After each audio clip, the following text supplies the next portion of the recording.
Hello everyone, welcome back to my channel.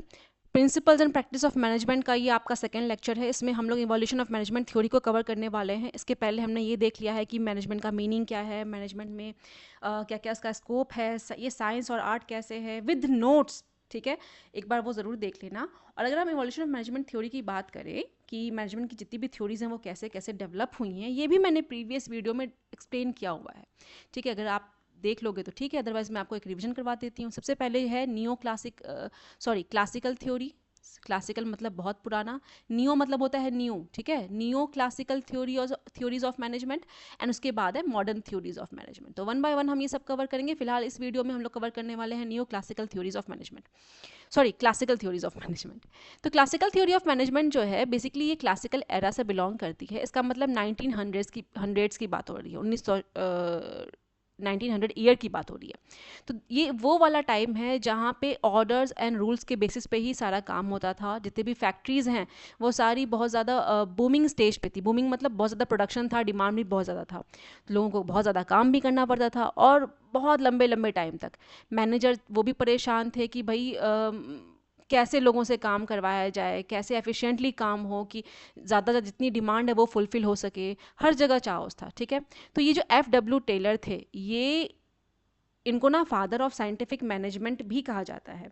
ये आपके एक अमेरिकन मैकेनिकल इंजीनियर थे। पता है, ये अमेरिका के मैकेनिकल इंजीनियर थे और इनको ना प्रोडक्टिविटी से ये बहुत ऑब्सेस थे।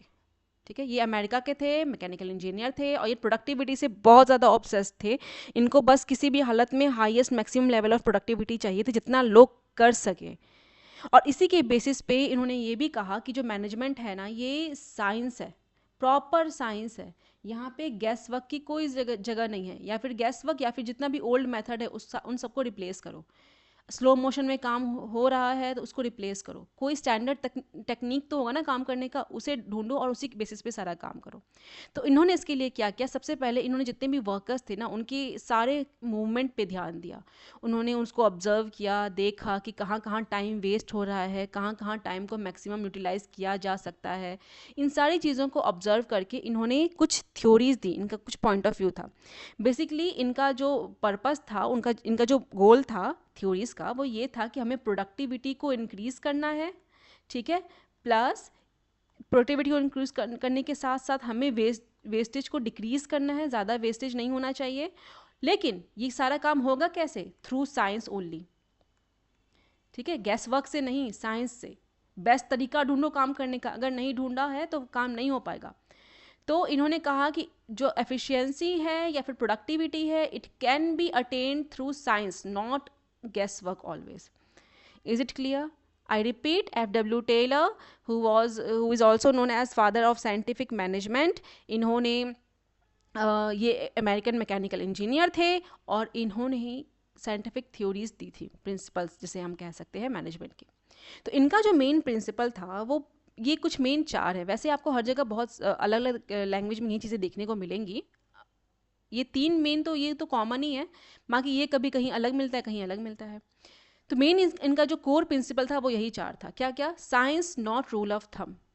मैनेजमेंट ये टोटली साइंस है, ये कोई गैस वर्क वाला काम नहीं है। फॉर एग्जांपल, अगर एक वर्कर, हर एक वर्कर जो भी फैक्ट्री में है वो अपने अपने तरीके से काम करे, तो क्या ये पॉसिबल है कि हमें जितने भी वर्कर्स हैं उन सबका काम करने का तरीका हो सकता है कि कोई काम को 8 घंटे में करता है, कोई काम को 5 घंटे में ही फिनिश कर लेता है। तो इन्होंने कहा कि आप देखो, जो लेबर 5 घंटे में काम को कर रहा है, क्या रीज़न है कि वो 5 आवर्स में उस काम को कंप्लीट कर रहा है। वो जो जो कर रहा है उन चीज़ों को ऑब्जर्व करो और वही टेक्निक बाकी जितने भी लेबर्स हैं उनको सिखाओ।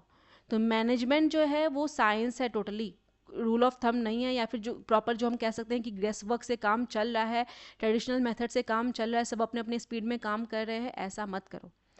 फिर अगला जो था उनका जो प्रिंसिपल था वो थी हारमोनी नॉट डिस्कार्ड। मतलब मैनेजमेंट के या जो वर्कर्स है उनमें मिलजुल के उनको काम करना है, उनमें कभी भी फाइट्स नहीं होनी चाहिए, डिस्प्यूट्स कम होना चाहिए। तो दोनों में ही एक हारमोनी होनी चाहिए, ना कि एक डिस्कॉर्ड होना चाहिए कि सब अपने अपने मेथड से काम कर रहे हैं, सब एक दूसरे की बात को, प्रॉब्लम्स को वो लोग समझ नहीं पा रहे हैं। Basically no fights between labour and management, यही इनका कहना था। थर्ड प्रिंसिपल था कि कोऑपरेशन होना चाहिए मैनेजमेंट में, ना ही इंडिविजुअलिज्म। मतलब ये है कि जो मैनेजर है ना उसका काम है गाइड करना, ठीक है। ये नहीं है कि ऑर्डर दे दिया है और जितने लेबर्स हैं वो काम कर रहे हैं। अगर लेबर्स काम नहीं कर पा रहे हैं तो उसके लिए मैनेजर को भी उनको गाइड करना पड़ेगा। अगर उसने टारगेट दिया हुआ है तो मैनेजर को भी उसमें इन्वॉल्व होना पड़ेगा, तभी भी मैक्सिमम आउटपुट को अचीव किया जा सकता है, ठीक है। और मैक्सिमम आउटपुट नॉट रिस्ट्रिक्टेड, इसका मतलब ये था, मैंने कहा था ना इनको प्रोडक्टिविटी से ऑब्सेस थे, तो इनका ये कहना था कि जितना आउटपुट हो सके, जितना लोग कैपेबल है काम करने के लिए, basically highest possible maximum level of output, ये किसी भी ऑर्गेनाइजेशन में अचीव होना चाहिए। ये नहीं है कि आप टारगेट फिक्स कर दो कि सिर्फ 500 प्रोडक्शन करना है आज, जितना हो सके लोग जितना कर सकें उस चीज़ को करो। और इसी के लिए कुछ टेक्निक्स हैं, ये जितने भी प्रिंसिपल्स हैं ना, इसके लिए इन्होंने कुछ टेक्निक्स को बताया कि ये कैसे फॉलो हो सकती है। सबसे पहले अगर हम बताएं कि ये साइंस है, यहाँ हमें कुछ स्टैंडर्ड सेट करना है, इसके लिए इन्होंने कहा कि इस चीज़ को करने के लिए टाइम एंड मोशन स्टडी करो। ये क्या है टाइम स्टडी? मतलब ये है कि क्या है स्टैंडर्ड टाइम काम को करने का, वो देखो। अगर हर एक लेबर, कोई लेबर 8 घंटा लगा रहा है, कोई 5 घंटा लगा रहा है, कोई 6 घंटा लगा रहा है, तो देखो मतलब कि वो काम सिर्फ 5 घंटे में हो सकता है, ये आपका स्टैंडर्ड टाइम हो गया। अब चेक करो कि लोग कहाँ जा रहे हैं, ये जो बाकी के जो 6 घंटे 8 घंटे काम कर रहे हैं, ये इनका वेस्ट कहाँ हो रहा है। इसके बेसिस पे जब स्टैंडर्ड सेट हो जाएगा तो उनका मोशन चेक करो। मोशन मीन्स होता है कि सपोज एक लेबर है ना, उसको हर बार अपने काम को करने के लिए स्क्रू ड्राइवर की ज़रूरत होती है, ठीक है। और वो एक दूसरे शेल्फ में वो स्क्रू ड्राइवर रखा हुआ है जो कि उसके चेयर से काफ़ी, उसके जो भी पोजीशन है, प्लेस है फैक्ट्री में, उससे काफ़ी दूर है।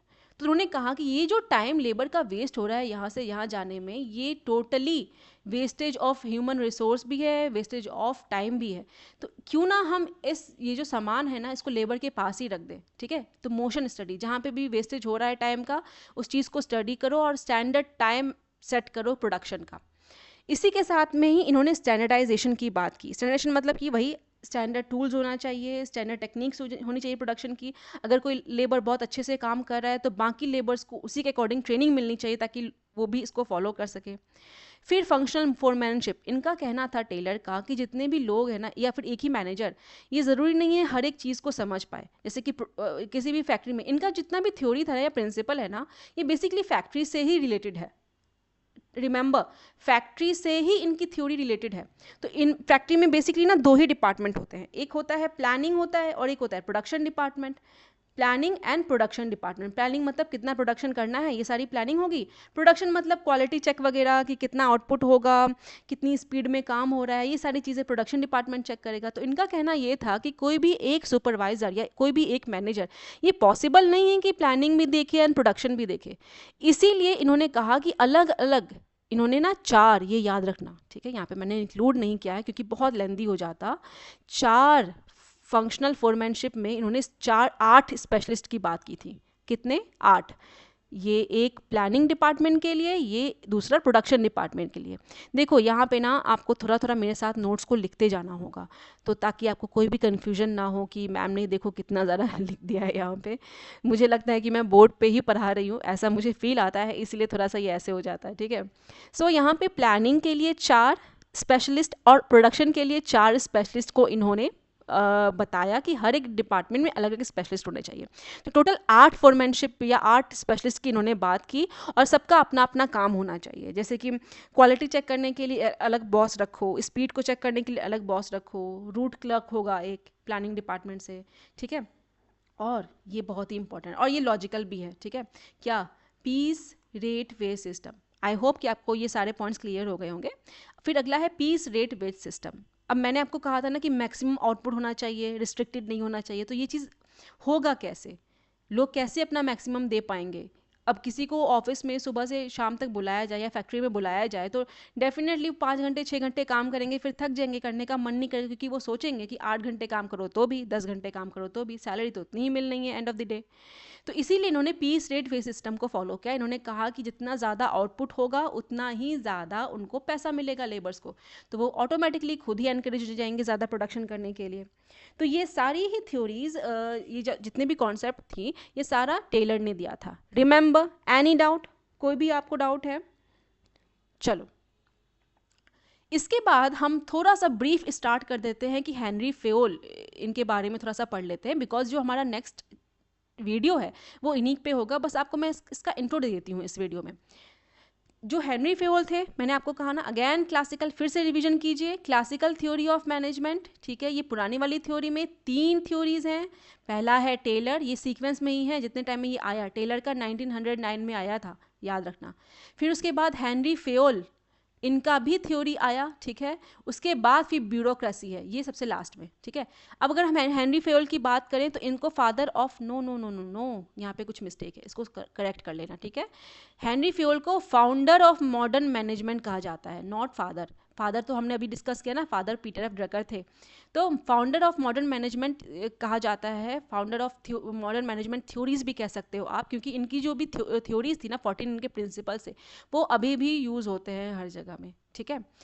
बेस है बेसिकली, ये बेस प्रोवाइड करते हैं काम करने के लिए। मोटिवेशन वगैरह तो बाद में होगा, पहले ये तो देख लो कि मैनेज करना कैसे है ऑर्गेनाइजेशन को। तो इन्होंने जो टेलर थे, उन्होंने शॉप फ्लोर को फोकस किया था। फेयोल का जो था, ये पूरा ऑर्गेनाइजेशन के बेसिस पे इन्होंने ये थ्योरीज बनाई थी। और यही वो पर्सन थे जिन्होंने 5 most important functions of management के बारे में बताया था, that is planning, organising, directing, coordinating and controlling, ठीक है। इनकी बुक पब्लिश हुई थी जनरल इंडस्ट्रियल मैनेजमेंट 1916 में, और इसमें ही इन्होंने 14 प्रिंसिपल्स ऑफ मैनेजमेंट के बारे में बताया था, जो अभी भी बहुत ही ज़्यादा रेलेवेंट है। तो अगेन ये बुक याद रखना, बुक याद रखना, ये प्रिंसिपल कब आया था, ये थ्योरीज कब आई थी, 1916 में, ये भी याद रखना, ठीक है। So thank you so much for watching. अगर आपको वीडियो पसंद आई हो तो प्लीज़ लाइक करना, नीचे सब्सक्राइब करना, मेरे सब्सक्राइबर बढ़ाओ अगर आपको लगे कि क्वालिटी का कंटेंट है तो, एंड प्लीज़ अपने दोस्तों में सबके साथ शेयर ज़रूर करना और कमेंट भी करना, ठीक है। Thank you so much for watching.